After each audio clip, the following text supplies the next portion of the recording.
life is a journey. And when you look at some of the stuff that everyone's gone through, look at the stuff you've gone through, and to turn it and to learn from it and to grow and to move forward and to inspire other people, that's powerful. And I say it's such a ripple effect, right? Because it's not just one person that you impact when you inspire someone to make a change or move forward from a life lesson. It impacts everyone that they come in contact as well too. And then it continues, and you may not see that impact right away. However, it is a huge impact, and it continues to impact other people. What's up, my friend, and welcome to Grit, Grace, and Inspiration. I am your host, Kevin Lowe. 20 years ago, I awoke from a life-saving surgery only to find that I was left completely blind. And since that day, I've learned a lot about life, a lot about living, and a lot about myself. And here on this podcast, I want to share those insights with you. Because, friend, if you are still searching for your purpose, still trying to understand why, or still left searching for that next right path to take, well, consider this to be your stepping stone to get you from where you are to where you want to be. What's up, and welcome back into the podcast. You are joining me for episode number 227. So if you've been around the podcast for more than a week or two, you know that I've been pushing the newsletter really hard, trying to get you to get on the list, to take this podcast to the next level by becoming a Grit, Grace, and Inspiration Insider, which that means you get to receive my weekly midweek pick-me-up. It's a newsletter delivered to your email's inbox first thing Wednesday morning, there to bring you the latest and the greatest with the podcast, with what I've got going on, and exclusive offers when those come about. So if you're not on the list, get on the list. Do that by heading over to gritgraceinspiration.com/insider, or check out the link inside of today's show notes. So on tap for today, I am chilling in the studio with a woman named Phebe Trotman. Phebe is absolutely awesome. She is a woman who I met for the first time and immediately knew, oh my gosh, I gotta have her on the show because I love her energy. I love the smile in her voice as she just shares her story. Her story is really interesting, from parents from Barbados who would move to America and then ultimately move to Canada, where Phebe grew up. A big part of Phebe's story is soccer. And she's one of those who reminds me that sometimes it's more than just a sport. It's more than just an activity. It's more than something that just children do. No, it's life. Because Phebe Trotman found life in the sport of soccer.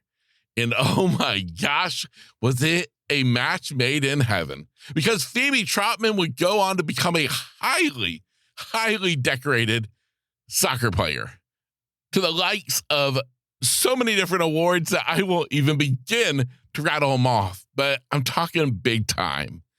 But what's amazing, though, about Phebe is the fact that she finally realized that maybe it was time for her to spread her wings. And she figured out that she didn't have to separate her life playing soccer from maybe a new chapter in her life. Maybe she could take the lessons she had learned in all of those years playing soccer and put them into action in business. And well, darn it, that is what Phebe has done. And she's not just stopped there. No, she's became a published author with her amazing book that you will get to hear all about.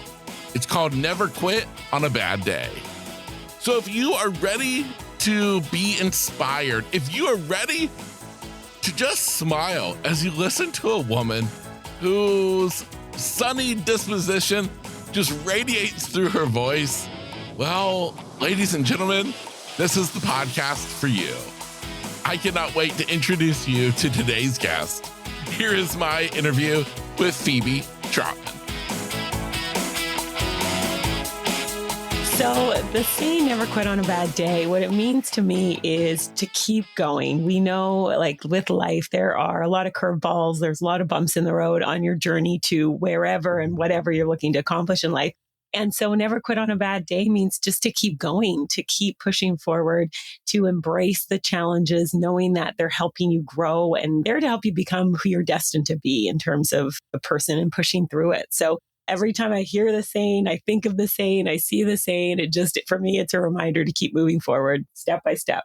Yeah, I love it so much. Where do you feel like that type of mindset comes from? Because that's not a mindset that everybody has. True enough. Well, I think the mindset has come over years and years of life, really, in some ways, because I mean, I heard that saying a long, long time ago. And when I look back over life, that has been sort of an underlying motto for me, whereas, have been challenges, which I'm sure everybody can, nod their head when you say, have you had setbacks along your way to accomplishing goals and dreams? And I think everyone can kind of nod their head with that. And so with having that and I'm a big believer in personal growth and personal development and just realizing how when I look back over some of those setbacks, they were actually setups for new things. And it really did push me forward in a lot of ways. Sometimes it was very uncomfortable. A lot of times it was very uncomfortable, but it did help me move forward and grow into the person who I am now. And had I not had some of those struggles and challenges and detours, if you will, I'm not sure what life would look like. And so when you take time, I think as people, if we can look back over those challenges and kind of look for what was the lesson in them or what happened as a result of that challenge or who did we grow into as a result of that challenge, it does prepare us for challenges and just to realize really and truly how strong we are. Yeah, I absolutely love that so much. Now, talk to me about soccer because soccer obviously is a big part of your story. And so I'm kind of curious to know, where did the love, the passion for playing soccer begin? Yeah, it started really because my older brother's 4 years older and he played soccer first. And so I was kind of the little sister that ended up going to all his games with my parents. I was there on the sideline, kind of sometimes playing in the playground, a lot of times with a soccer ball on the sideline as well, too. And so I asked my parents, I was like, I want to play too. And so I started off playing at 5 years old. I actually played on an all boys team to start. And I just fell in love with it. I think it was the competition. I have, as I said, an older brother. I have a lot of older cousins. And so I was used to playing and being competitive in all different sports and games and things like that. And so here was a chance for me to continue on with that competitive edge. And I loved it. And from there, it just kind of became what I did. And I continued playing and I've still play to this day as well. It's just something that I enjoy doing.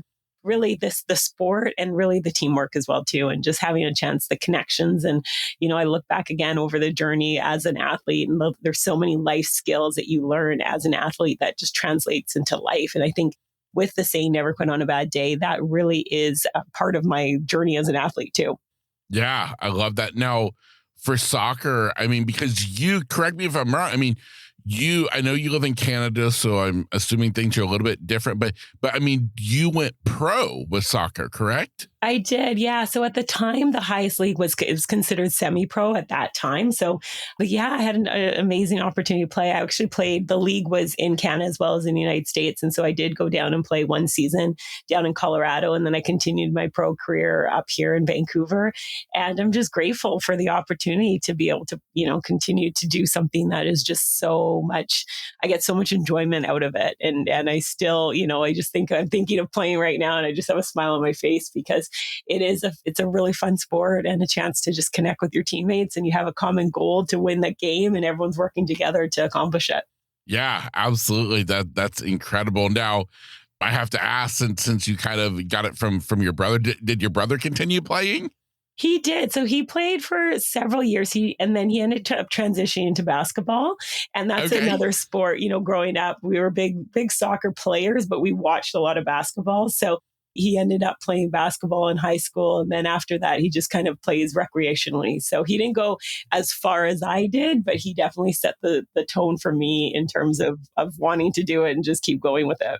Yeah, I love it so much. Now talk to me a little bit about family and the impact family has had on on your life? Obviously, we talked about your brother. What about like your parents? Yeah, you know what? I'm so grateful to my parents because I was blessed to have two incredible parents who just poured into us. They were big believers in personal growth and development as well. And so they just really were there they supported us in anything and everything. So they really encouraged us to go after our dreams. My mom actually stayed home with my brother and I. They made a decision that she was going to stay home. She had a home business. And so she was able to stay home with us for, that was kind of early years in terms of growing up. And so I'm just thankful for that because they really did set the foundation for us to believe in big dreams and go after those dreams. My parents are originally from Barbados, and they left Barbados and moved to the United States first, and then they moved to Canada. And so they did all that because they had big dreams as well. And so they really did lead by example in terms of what it means to dream a dream and go after it and really, push through even when there are those challenging times. And even though when there are those difficult days, they're big believers, their faith is very strong to them. And so that foundation is there for us as well too. And so it's, I'm very fortunate. I'm very grateful because they have been there every step of the way. Now, my dad did pass 12 years ago, but I do know he's up in heaven, and I feel his presence with everything. And I even with the release of the book, I could hear him cheering because he was the dad who was very well known at the soccer field because he had a very deep voice. He had a Bajan accent, and he cheered a lot. And so I could hear him cheering loudly as I released this book. And just he's still there, supporting us in everything that we do as too. Yeah. Oh my goodness. Now, just out of my own curiosity, what would bring your parents to move from Barbados all the way to Canada? I mean, I'm like, island to cold. I know, right? I did joke with them. I was like, really? I mean, I'm okay if you guys laugh, but you couldn't have picked like Florida or California or somewhere a little bit warmer. Oh my goodness. Yeah. So no, they actually moved. My dad moved first to Oregon for school, and then my mom joined him. And so they were down in Oregon for several years. My brother was actually born down in Portland. And then they had some family friends from Bible college that were in Vancouver. And so then they decided to move up to Vancouver, which, mind you, is kind of the mildest temperature in Canada. So they did choose wisely from that standpoint. But some of those rainy and cold winters, I'm still like, oh, you know what? It might have been okay to be like Florida or California, Texas, Arizona, somewhere a little bit warmer. But I am definitely grateful that they did choose Canada and Vancouver because it is a beautiful place. Yeah, absolutely. I love that so much. Now, talking about when you're playing soccer for all this time into adulthood, now, are you working at the same time, or is soccer your sole profession? Yeah, great question. So at the time when I have worked right through. So when I was playing professional / semi-pro, again, at the time, that was the highest league here in North America to participate in. And so we got like a subsidy, but it really wasn't enough to live on, if you will. So I was actually working full time. There were a few players who were working full time while we played. So it was busy. It was hectic. I mean, I worked a little bit when I was in university too. When I was playing soccer at university level, I did have a part-time job. So it's nothing new to me to have to juggle multiple commitments and calendars and time schedules. And so when I was playing, pro, that's sort of what I did too. The one season when I didn't was when I was actually playing down in Colorado. That time I just kind of enjoyed just playing, and mostly because I was down in the States. So I actually wasn't able to work. So soccer was the sole focus for that season, which was a lot of fun. And even while working and juggling the calendar, it was full, but it was, stuff that I enjoyed doing in terms of my playing. And so it was just something that I made happen. Yeah, absolutely. Now, what would eventually lead you to step away from soccer full time and pursue other endeavors? Yeah, that's a great question. I actually talk about it a little bit in the book because, with the saying, you never quit on a bad day, I was laughing when I was writing the book because I could hear people, hearing the title and being like, well, wait, what do you mean never quit anything? And of course not. And so I did. There are times when you need to quit or transition. And I did explain that a little bit in the book. And so there's times when you do need to quit something, you do need to transition. And in terms of me from deciding to retire, it really came on a day where, we had a good game. We were in our preseason. And so I say this and explain the story in more detail. But the shorter version is I knew that I had other priorities and other goals. And so with that, having a full-time playing career and working full-time, there were a lot of events, family events and things that I missed over my, career as a soccer player. And I'm fine with it. I mean, at that time, my priority was playing, and I had commitments there, and my family was great. They understood. However, I just realized there was that part of me that was like, I want to be at all those events. I really want to just be able to be present and be there. And also I had just started sort of my journey as an entrepreneur as well too. So I had a big life change as well with deciding to build a business. And so that was really important to me. And when I looked forward at kind of my future and what I wanted it to look like, I realized that I still had a love for soccer. I knew I was going to still play. It was just going to be other things kind of took that priority. And that's what I always encourage people when you're coming to those crossroads and you're making those decisions. You want to make it on a good day. And so when I decided to retire, it wasn't emotional. It wasn't emotional in the sense it wasn't a negative emotions. I wasn't frustrated. I wasn't angry. I wasn't upset. I wasn't quitting from that standpoint. I was transitioning and moving on to something new. And I felt a sense of peace. I knew I had accomplished a lot of goals within my career, hitting a lot of highlights, a lot of key moments that I wanted to achieve. And I had done all that. And I just got to this place where I was like, you know what? I'm excited to do that in another area of my life in terms of my career now as an entrepreneur. And so that was deciding, and I kind of simmered on it a little bit. And then I realized, you know what? No, I feel okay with the decision. And again, I was transitioning on to something new. It wasn't, I was just quitting. I was moving forward into kind of the next chapter, if you will, of my life. Yeah, absolutely. So I'm anxious to hear about what type of career you really got into, because I'm thinking to myself, though, it's one thing to decide, okay, we're going to make the change. We're going to do this. It's another thing to not regret that change, especially leaving something as kind of exciting as the world of soccer to the world of entrepreneurship.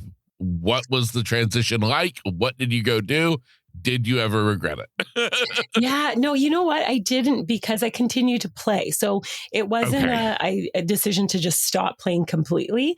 It was a decision to still play, but play in a different capacity and in a different league. So the league that I was playing in was, it was called the W League. It was, you're training 4 to 5 times a week, and you have games, or 1 or 2 games. So it is a full-time commitment. And so what I did was I decided to step down and retire from that team. And I just played like a competitive league type of atmosphere where you're playing twice a week. So that was the decision I made there. So yeah, no regrets. I feel like it was the right time. Also, soccer is a very physical game. So my body, and we got to a point where I was like, oh, I'm sore all the time. So it was also a decision in that way as well too. And then because I was starting this career in terms of building an online business, I knew it was going to take a lot of focus, and I was excited for it. I really was excited for this kind of next step. And so I was transitioning from, full-time career, if you will, soccer and working full-time into this full-time business and looking to learn and grow in terms of that capacity. So no regrets. I think I know it was the right time, and I felt that sense of peace and calmness. And I knew that I had made my mark in terms of with that team. And that was something that was really important to me as well. Yeah, I love it. I love it. Now, online business, starting that, what type of online business did you get into? Yeah, so it was a network marketing company. And so I was working full time at a computer company while I was playing soccer. And I was really uninspired at my job. It was kind of one of those things where I'm so thankful the timing of it, because it was something I could just come in, put my head down, do my work, and then I'd leave from there and pretty much go straight to soccer training. So I had started like just wanting to learn more. And again, as I mentioned, big in personal development. And so I learned about the concept of passive residual income. And for those of you listening, if you're not familiar, it just means for passive residual income, essentially you can work once and you get paid over and over again. So it could be, in the sense of real estate investing or royalties or dividends. And there's a lot of different ways. So I'd started learning about this, and I was doing all this stuff kind of on the side while I was, working and playing. a friend had actually introduced me to a company, it's a really cool follow-up service. And I had started a coaching company for soccer while I was playing. And we started using this service for our coaching business and just to say thank you and, send cards to the kids that came to our camps and clinics, and got a really positive response. And there was an opportunity with this company. And so I was exploring the opportunity, and I just had such positive feedback that I was like, you know what, this is kind of neat. And so I started dabbling in it a little bit, if you will. And then my full-time job, the company unfortunately went bankrupt, and I was told everyone was being laid off, which was a huge moment in terms of like crossroads, because at that time, when I was told that we were going to be laid off, it was like a roller coaster of emotions. On the one hand, it was like, oh, I don't have to go to work tomorrow. That's great. On the other hand, it's like, well, what next? And so I had looked at and I always encourage people to do this, like look forward into your life and what do you want it to look like? And when I did this at that time, I knew I wanted to have flexibility. I wanted to be there for my friends and family. I knew I wanted to be able to travel and be able to still, have an income and that passive residual income. And when I looked at this business in a little bit more detail, I realized it would allow me to do that. And so I got started with them, because I was laid off and that was kind of the focus, it was like, okay, let's go forward with this business. And I'm still with the company now 17 years later. And yeah, it's been an incredible journey, a lot of ups and downs. And again, that's where that never quit on a bad day saying came in as well as an entrepreneur, because there are a lot of bumps in the road.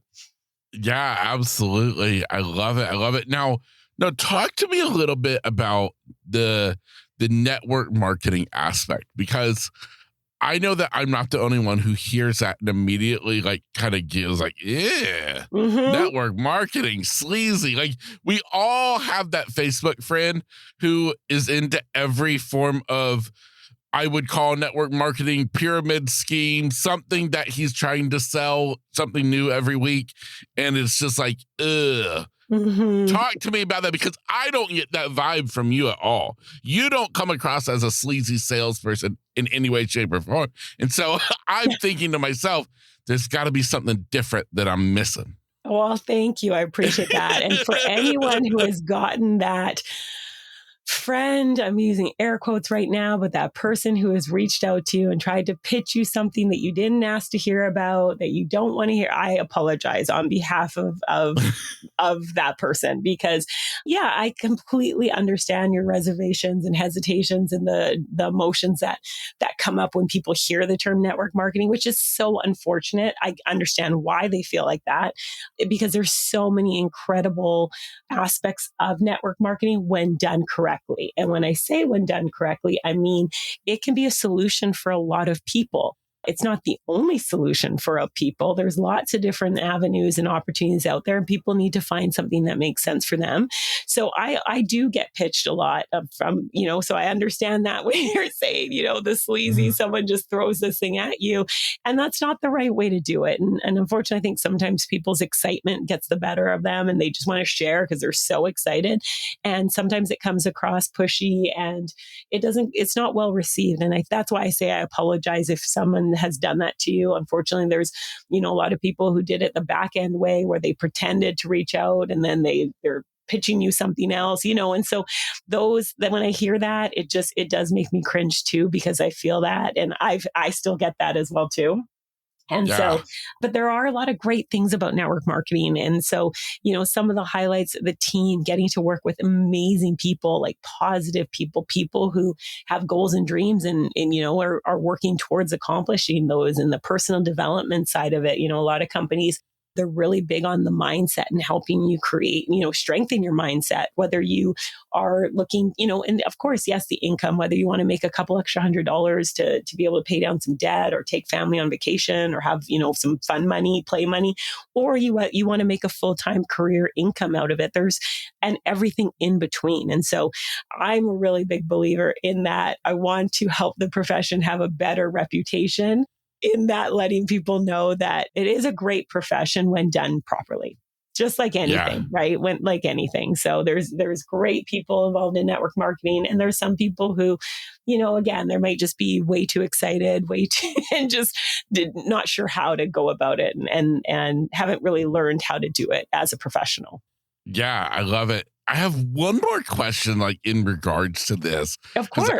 I'm just kind of curious, So we hear people talk about, like, even if it's a legit thing, people be like, oh, it's a pyramid scheme. How do you, if you're somebody interested in network marketing, how do you determine like what is legit network marketing opportunity? What is something more like a pyramid scheme? Like, is there any things that you can offer, like tactics to somebody to like look for? For sure. Yeah. And I mean, I'm definitely not the expert so even though I've been involved in network marketing for a lot of years, I always say you want to do your own due diligence. And so, yeah, unfortunately, network marketing has gotten this bad rap of being a pyramid scheme, if you will. There are some companies out there that maybe they may not be set up properly, because a legitimate network marketing company, there's a few things. It has to have a product or service. So I always tell people too, if you're going to represent something, you want to promote something that you believe in first and foremost, because if you don't, people will feel that and sense that. And so, I had been pitched a lot of companies over the years, and, some of them, great companies, it just didn't align with me. It wasn't something that I wanted to share with other people. So I might be a consumer of it and support a friend by purchasing their product. Again, if it's something that connects with you and something that you can use. So number one, a legitimate network marketing company is going to have a legitimate product or service that people can use. And I think that's important that people look at too. If you're going to represent something, is there a need for that product or service in the marketplace? Is it competitively priced in the marketplace? Does it make sense that people would want to purchase this product or service from you? Another big thing to look at in terms of a legitimate network marketing company is you should be able to out earn the person who introduced you to it.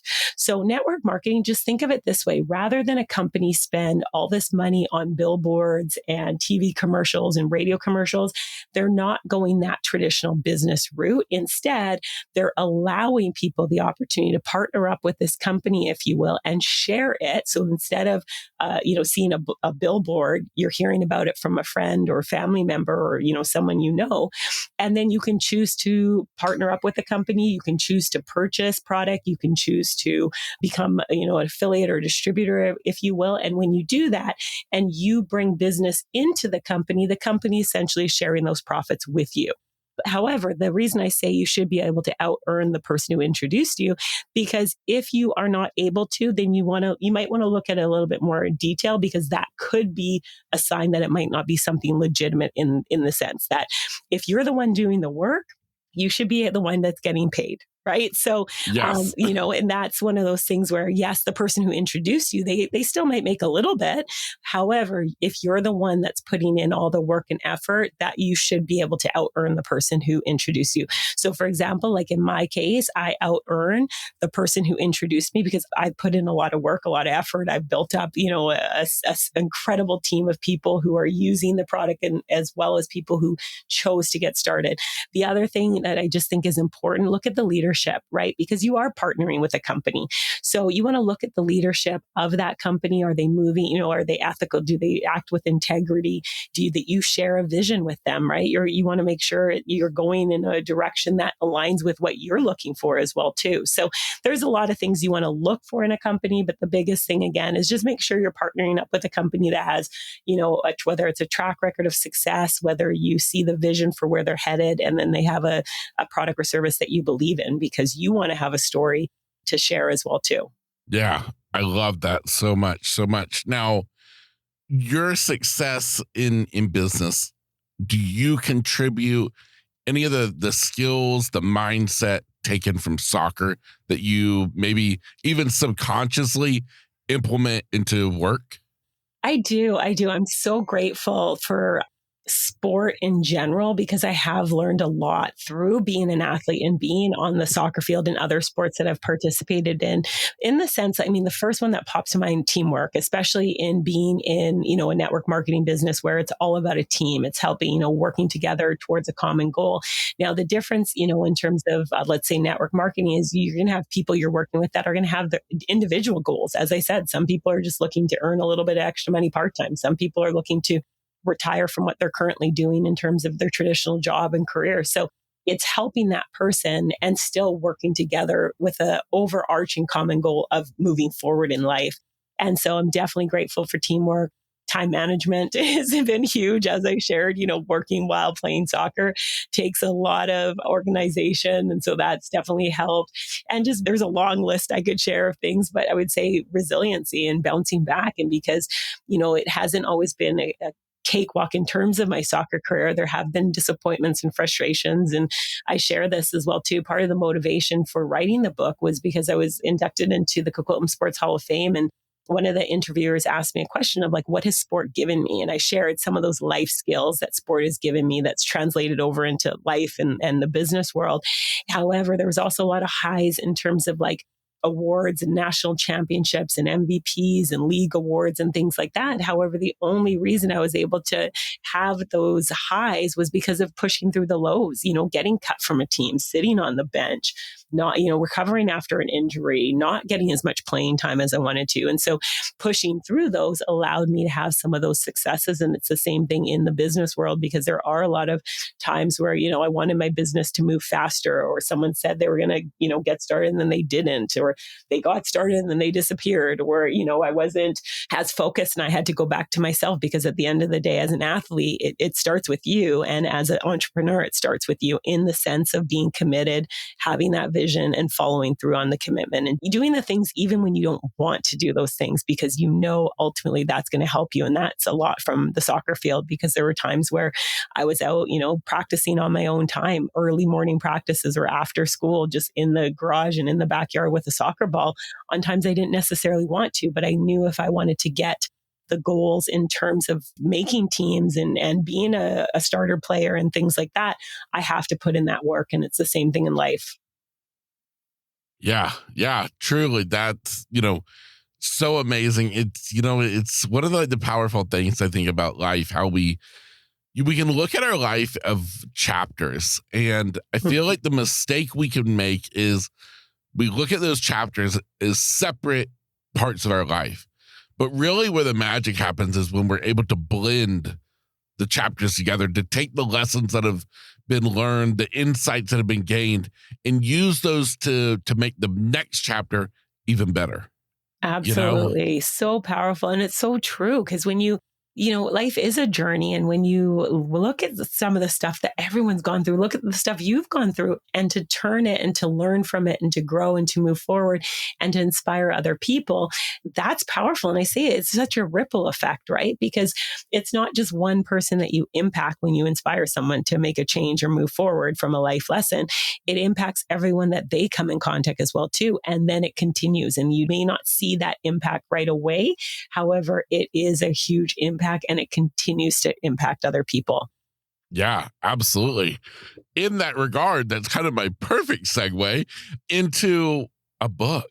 In amongst all that you've got going on in life, you decide to write a book. Talk to me about that. I did. And it's so interesting because honestly, Kevin, we had this conversation last year, this time. And you said, okay, next year around this time, we're going to be on a podcast, we're going to be chatting, and you have a book. I would have laughed. I absolutely would have been like, no, wrong person. You mean Phebe Trotman, right? Like I would have had this, because it wasn't like, I have a vision for where I want to go and the impact and touching lives and helping people. And a book really wasn't on that list of ways to do it. It really wasn't. I know there's some people that is like a burning desire on their heart to write a book. It really wasn't. And I had had a few people over the years who were like, you should write a book. And I was always like, haha, yeah, maybe. Yeah, no, but really I was like, no, it's not something. And so it's so surreal even to be like looking at it and just be like, wow. And really the idea for the book, I'm so grateful again. This is a key point for people listening, and surround yourself with awesome people.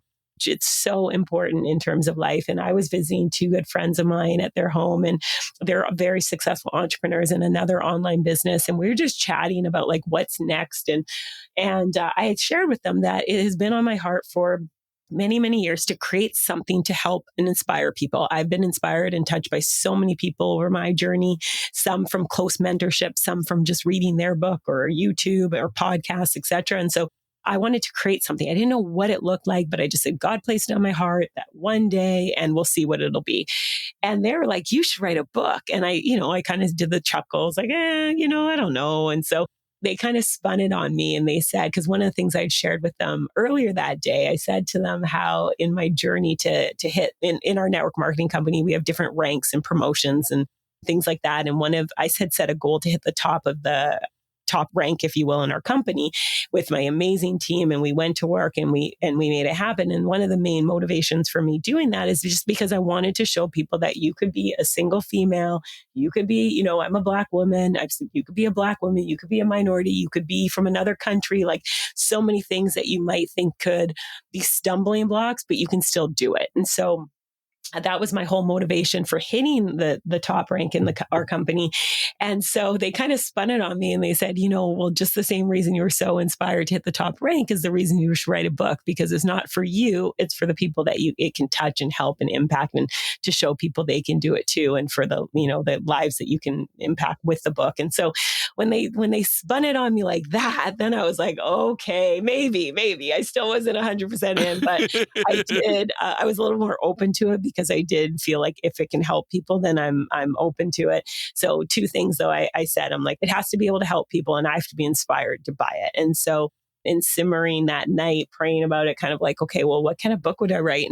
And then the saying, never quit on a bad day, began that hit me. And then I said, and I do this thing with God, I call it like my open the door, close the door. And so I was like, okay, God, if you open the door, if never quit on a bad day, if that URL is available, then that's a sign you're saying move forward. If it's not available, well, you know what? I tried. There we go. So I went home and I looked it up and never quit on a bad day was available. So I was like, oh boy, okay. So we're going to be moving forward. That was an open door. And then just went to work. I shared it with another close friend because my vision kind of grew from there. I knew it was going to be a collection of short stories, and I'd always wanted to combine kind of my athletic background and business and into something. And so at first I was actually going to do short stories with athletes and entrepreneurs. And then in kind of simmering on a bit more, then I was like, well, you know what? It's actually kind of, even though everyone can benefit from it, it could be 2 books. And then it was like, oh, but then I want to do women's and couples. And so, and then I shared that idea with a mentor of mine, and she was like, oh my gosh, I love it. And then, so here we are now with Never Quit on a Bad Day. It's going to be a book series. First one's done. Then there's a workbook already finished as well too. And then starting on the second book in the series, or I guess it's kind of the third, if you will, but already starting on the third one. Wow. That is so amazing. First, though, I have to say, I love that deal that you have with God about open doors, closed doors. If one door opens, okay, then I'll keep going. I love that so much. Yeah. Now, this book, the first book, who is this one for? It's really for anyone who's ever had a goal or dream and felt that they got a little bump in the road. They knew where they were headed. They're going after it, and a challenge came up. It really, even though the book is Thriving Entrepreneurs Edition, the stories in the book are not necessarily business stories. They're really stories of someone having a goal and going after that goal and feeling frustrated, feeling challenged by it, feeling discouraged or disheartened. And so in the book, there's 9 contributors. And so they share, I asked them, what was the day you wanted to quit, whether it was quit on a goal, a business, a dream, what was it? And so all the stories are very different. All the people who I asked to share have different backgrounds and different stories to share.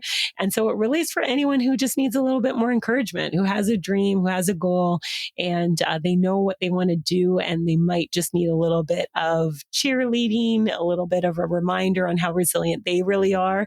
In the book, at the end of every chapter, there's a little section called Reflections on Resilience.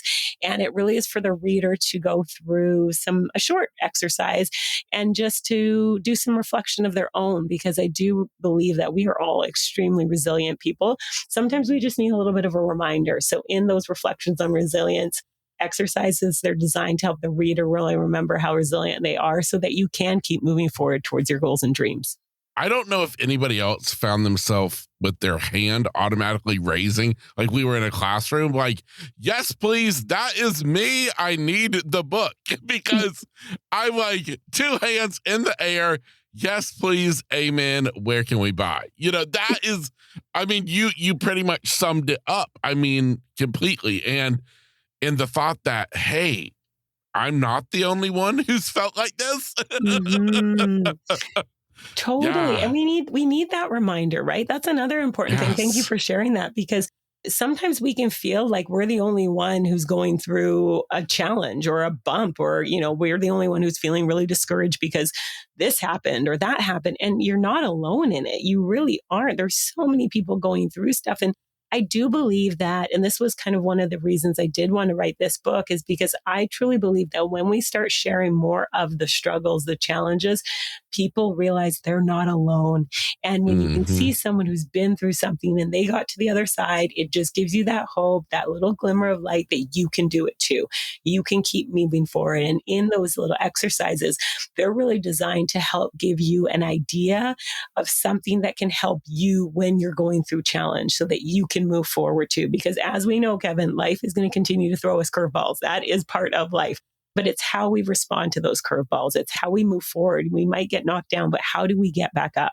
Why do we get back up? And when we get back up, can we share how we got back up to someone else so that when they go through something, it may not be the same thing. It probably won't be the same thing, but they may be able to apply the same strategy or tip or thought process so that they can get back up too.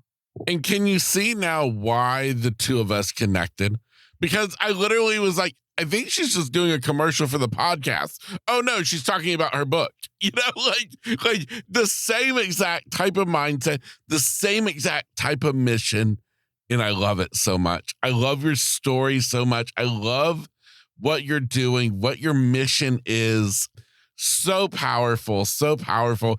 Thank you for being here. And most importantly, where can we find your book at? Absolutely. Well, first, I want to say a massive thank you to you, Kevin, because right away when I saw the name of your podcast, it was like my heart just right away. I was so excited to connect with you because as you said, we're just so in line with our mission of what we want to share with the world. And I'm just so honored and excited and thankful and grateful for you for everything that you're doing to inspire and touch people's lives and just give them encouragement and hope to move forward. So Yeah. yeah, just massive kudos to you. The book is available on Amazon. So it's available in all the Amazon marketplace. So wherever you're listening in from, you can hop on Amazon and you can get it. You just put in Never Quit on a Bad Day. I do also want to let everyone know too that if you go to the website, so if you go to my website, neverquitonabadday.com, when you get there, if you enter your email, you can actually get a free chapter of the book from the book. And it does include the reflections on resilience in that chapter as well too. So if you're in a position to buy, sure, you can get the whole book on Amazon. If you're not in a position to buy, grab the free chapter. The chapter that I chose is all about belief. And I chose that for a specific reason because belief is so important. And for some people, you may be struggling with belief right now. And then you can borrow our belief because you have greatness inside of you. And I just want everyone to have that chapter. So you can go to neverquitonabadday.com and you can get that chapter for free. The other thing in all the chapters, so there's a reflection on resilience. There's also a QR code that you can scan and you can watch a short video from the contributor. So all the Oh, contributors recorded wow. a short video of encouragement. And in that free chapter, you have that QR code too. It literally is the chapter from the book. So because in that chapter that I'm giving away is the video of encouragement. There's such an incredible story that contributor shares that I want everybody to hear. So I encourage you, go to neverquitonabadday.com, at least get the free chapter. If you're ready to go for the whole book, you can go to grab it on Amazon. Amazing, amazing. You are absolutely incredible. I will be sure that all of the links to the book on Amazon, to your website, all the things are inside of today's show notes. So that is easy for anybody to find who's interested. Scroll down, check out today's show notes for all of those links. Phebe, thank you so much for being here today. It is means the world to me to get to just spend some time with you, getting to share your story with my audience. You're an amazing, amazing woman. And I can tell that this is only the beginning. Thank you so much, Kevin. I have been smiling this entire time. Literally since I first saw your podcast name, I've been smiling at our, communications and just keep doing what you're doing. You're touching and blessing so many people. I'm so grateful and honored for your time and just for all that you're doing to continue to inspire and encourage people. Oh, thank you so much. And for you, my listener, my hope is that you are smiling. My hope is that you are feeling a little bit more inspired, a little bit more empowered, motivated, that you know what? If you don't like where you are today, that's okay, because you can make a change. You can make a move. You can do a little shakedown on the soccer field. You can get off the soccer field and into the business. You can get out of the business and onto the field. It's your life. It's your choice.